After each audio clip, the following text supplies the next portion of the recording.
Hello YouTube and welcome back. Is it just me who thinks the Friday's content is not so exciting anymore? No, you are not. Because we went from one of the biggest content days to just 3 screens, with 5 MSPs and bunch of other lower overall cards. And in all fairness, as far as you're not really a fan of any of these players, there's maybe 1 or 2 I actually would suggest making. But nonetheless, let's have a look at the actual cards and the stats. And I will start with Adam Fox, 5'11", as always, not one of the biggest right-handed defensemen. He does have wheels and also tape to tape, 88 speed, 87 acceleration, 86 defensive awareness. His deking is 91, offensive awareness 92, so he probably would be one of the cards I probably would recommend making, because let's say if you pair him up with any of the Russian left-handed defensemen, you can get +5 in ability points. The next one is Clayton Keller. Again, one of the smallest left-handed wingers, but he does have 90 speed, 89 acceleration, 85 endurance, 85 balance, and 91 agility, so no need to say that his skating stats are really good. Same thing goes about his shooting and hand stats. He does have elite edges and also quick pick, 90 offensive awareness, 93 deking, and also 90 passing and puck control. So technically, on a paper, all these cards look usable, at least so far. But my only issue is,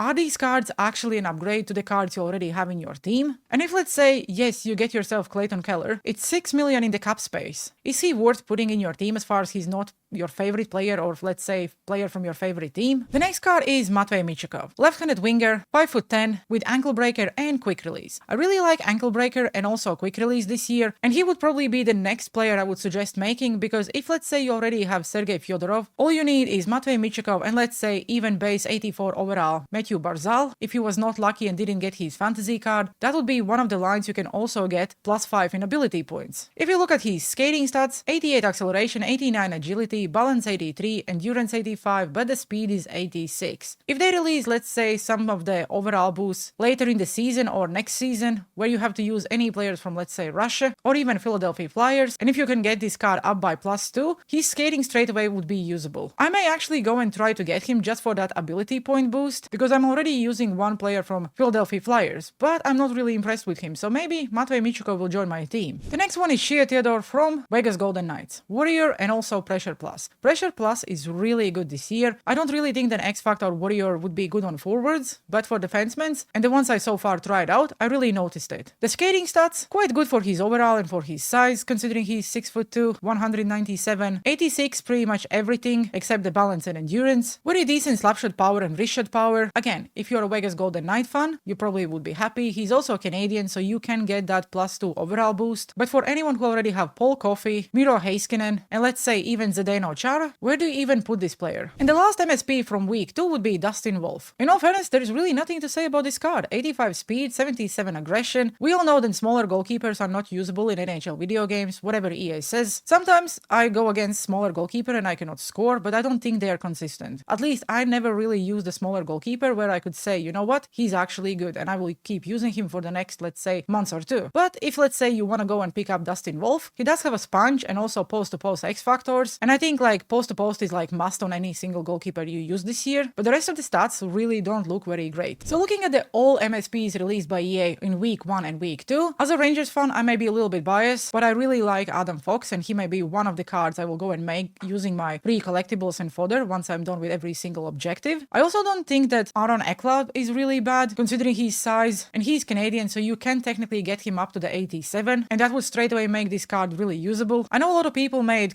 Jack Hughes because I see him pretty much in every single team I go against in champs or ranked, and I also think that Kirill Marchenko is not a bad card. But if I would probably need to say who is worth making, I would stick with the defensemen, Kirill Marchenko, Matvei Michikov, and if I need to pick one goalkeeper, I probably would go with Andrei Vasilevsky, just because he's Russian and you can get that ability point boost. But now let's look at the other cards released yesterday. Jake DeBrusk, left-handed winger from Vancouver Canucks, 86 speed and acceleration, quick release. He's a definitely good card if you're building, let's say, a team, or even if you want to put him on your 3rd or 4th line for ability point boost, because all his stats are really rounded up. It's pretty much all around 84, 85, so there is nothing really bad about this card, but also there is nothing really screaming go and make me. The next one will be Pierre-Luc Dubois from Washington Capitals or Canada. He straight away offers AP boost and also overall boost because he's Canadian and also Washington Capitals. He does have a big tipper, which I know a lot of people really don't like, but at least in lower divisions or lower ranks, I do think that a lot of people go for the tip shots or redirects, and and that's one of the ways I score a lot of goals. So I really like players with big tipper, and every single year from X Factors being introduced, I really found big tipper fun. If you look at the skating stats, 85 speed endurance, 88 balance, 84 agility and 86 acceleration, 89 slapshot power, wrist shot power also at 88. In general, his skating, shooting and hand stats are not bad. And the fact what I liked about this card is that he's 6'4", 220. So yes, I probably would not use him in a center position, even if you get, let's say, +2 overall boost or +1 overall boost. But on a wing, he's definitely a usable card. The next one will be Vladimir Tarasenko, who I'm actually surprised to see is so slow. I don't know, maybe the new NHL Edge system does the job, but I was always expecting Vladimir Tarasenko to be a little bit faster. 83 acceleration, 83 speed. His shooting is all about 84, hands are all 83. He does have backhand beauty, and we know that even without the X Factor, backhander goals are just OP this year. But for me, he would be just a team player, considering he don't really offer a lot of line of boost at this point. And the last 83 overall player will be Darren Radish from Tampa Bay Lightning or Canada. He does have 1T X Factor, 84 speed and 84 acceleration, same about the endurance. Agility will be 83 and the balance 85. Outside of his slapshot power and wrist shot power, the rest of the shooting stats are quite mid. Same about the hands, and his defensive awareness will also be 84. Probably, once again, I would say this is a good card to grind your objectives, but that's pretty much it. And the only card from 82 overall range I want to highlight is Ryan from Anaheim Ducks. I just cannot pronounce his surname, so I will not even try. And at first, nothing really special about this card, but you can get him up by +2. So that means he would have 85 speed, 85 acceleration, and also 93 face-off stats. This card is currently going in the auction house for a lot, and I would really not recommend anyone to go and buy him, because it's an 82 overall card you can just try and get for free, because if you trade in 3 80 to 81 overall hot marquee players, you will get an 82 overall player. I don't know if it's a choice pack, because it doesn't really say, but this is basically a way how you can try to get him. I have a feeling that EA probably lowered the odds and you will not be able to get him so easily, and that would also allow you to have a little bit different lineups and go with this Teemu Selanne, Jeremy Roenick, and let's say Andrei Burakovsky line. Some of the Ducks players, and you would have 2 lines +2 overall, then you can get another line +2 overall if let's say you're going with Pasternak, Joe Sakic, and Naslund, and then your 4th line would be just an ability point line. Again, I do think that people are focusing on overall boost way too much, and I personally think that ability point boosts at this point is actually better, because everyone is so close to the cap space already, and just having higher overall cards, and yes, I know, once you get the overall boost, it does not really change the cap space, but having an X Factor activated on your players at this stage in the game probably would be more noticeable. There is also one good card at 81 overall, and it's Jordan Staal, because 92 faceoffs. The rest is quite mid, but he does have quick draw, so if you're looking for a card to grind your objectives, I probably would suggest to pick up this one, because it would be at least someone who can win a faceoff every single time. And from the 80 overall range, Anthony Duclair. Another interesting card, because first of all, every single time we get Anthony Duclair cards, he's one of the fastest players in the game. At 6'2", 90 speed, 87 acceleration, agility of course is only 83, same about the balance, but even his endurance is 83. Nothing about his shooting or hand stats really says anything. Once again, if you need to grind your chores, and for example, you are playing Cup Chase on Superstar difficulty, this would be a really good card to use, because the speed really matters in this game. And of course, as every other event for the last few years, you can get 1 MSP for free, because if you let's say complete all the objectives, you would get this 82 overall Dmitry Voronkov. You also have to win 2 shutout games in rank, champs or Cup Chase, and you get 1 collectible, 5 perfect one-timer shots with any of the event players, and that's another collectible, 45 passes again with the event players, and that's another collectible, get 80 hits with event players, and that's 4 collectibles, 30 assists, 4 collectibles, 20 goals, 4 collectibles, and you have to complete also 25 games to get another 4 collectibles. If you don't have any card from the event, you can complete 1 game and get this 80 overall marquee player who will be a B&D, but then you just put him in your lineup, and let's say you already have 1 from last week and 1 from this week, that's 2, so it would help. Same as week 1, we also have moments where if you let's say take 5 shots with Matvei Michiko, you get 1000 coins, get points with Keller, 2000 coins, make saves with Dustin Wolf, 7, and the easiest way to do it is basically the player lock. As a center, lose the draw, and then basically the players will just shoot or get the puck into your own zone and just put the controller down. Then you have to get 3 points with Adam Fox on semi-pro difficulty, you get 78 overall player, and if you get 3 assists with Shea Theodore on pro difficulty, you get 80 overall marquee player. And once you're done with let's say your Cup Chase games and also moments, you would go to the wildcard and complete this one as well, so you can get additional collectibles. And once again, it's 1 period, 3 minutes long. So I personally cannot wait when we will get back the first goal win, because it was really fun. But But I think the reason they are not really doing this is because people were farming XP, and unfortunately I was one of those people. The interesting thing about this week's wildcard is that we have a lot of new wildcard players, and I have a feeling they will drop them when the season starts, and if that's the case, I would absolutely love it, because I would have 83 overall Moritz Seider, for example. There is also 86 overall Kel Makar, Drew Doughty, Chris Letang, and Christopher Tanev, and for the left-handed defensemen we have Roman Josi, Brady Skay, Andres Englund, and Jordan Esterly. There is also Martin Nietzsche, Thomas Hurdle, Pavel Zak,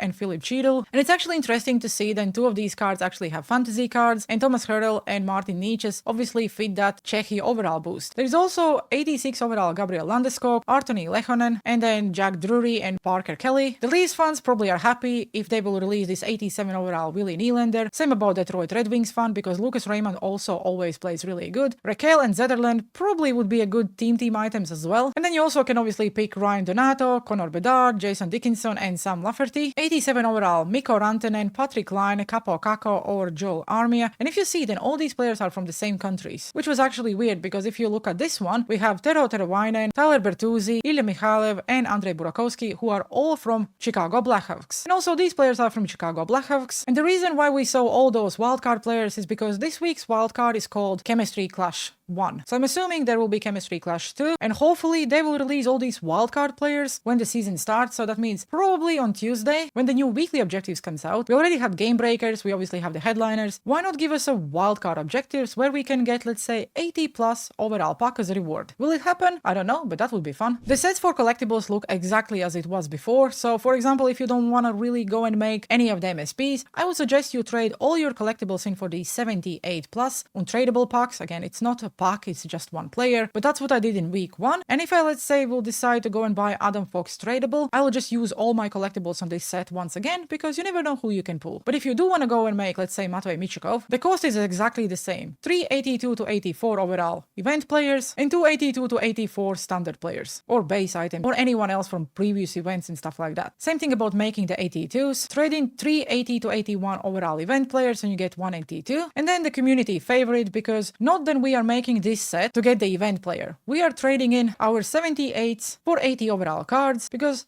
if, let's say, you're still trying to get additional B&D set from the fantasy event, this is the best exchange set you can actually make. We already know that the next one is the Prime event, because EA shared that in their socials. My only issue about the Prime event is that we are getting the same cards who already recently received the card. I don't mind Matthew or Brady Tkachuk, but when you're getting multiple cards for the same player, it's boring, because anyone who already, let's say, made Brady Tkachuk's captain's card, this Prime MSP would be irrelevant. The only way how they could save this Prime event, in my opinion, is if these Prime MSPs or Prime cards would work the same as the game day cards, because then at least it would make us watching hockey, hoping that someone gets hits, shots, or even score a goal just for that card to go up. I know that's not the case, but I think that would be a really cool feature if they would actually bring that back. So my opinion about this event, or any event released on Fridays, I'm not saying the cards are bad, but the concept is exactly the same as it was before, and every single Friday there are 5 MSPs, multiple lower overall cards to help you, let's say, with any of the lineup boosts or building a team, and you really cannot make any of these cards as far as you're not really lucky in, let's say, 82 overall set, or you're not going for that 84 B&D set. I'm actually impressed that they're giving us transaction cards very quickly this year, and you can go and try your luck in that transaction set where you could potentially pull any of these cards, but the actual grind for the events is exactly the same. They're not really coming up with any new format. And I said this last year, it's only fun the first few months. Usually after, let's say, 2 or 3 months, I get so bored, then I just stop grinding any objectives. I play my online games. If I can make someone, that's fine. If I cannot, I'm not bothered. Let me know down in the comment sections below. What do you think about the Fridays events in NHL 26? Because in all fairness, they are the same as in NHL 25. It's just a different card and a card art. Are you excited about the Fridays content, same as you were, let's say, 2 years ago? Or you also think that they are getting a little bit more stale? It is what it is, I guess. We all love hockey, so we are playing the game. And if you did enjoy today's video, please make sure you like and subscribe, and have a good one. See you on the ice.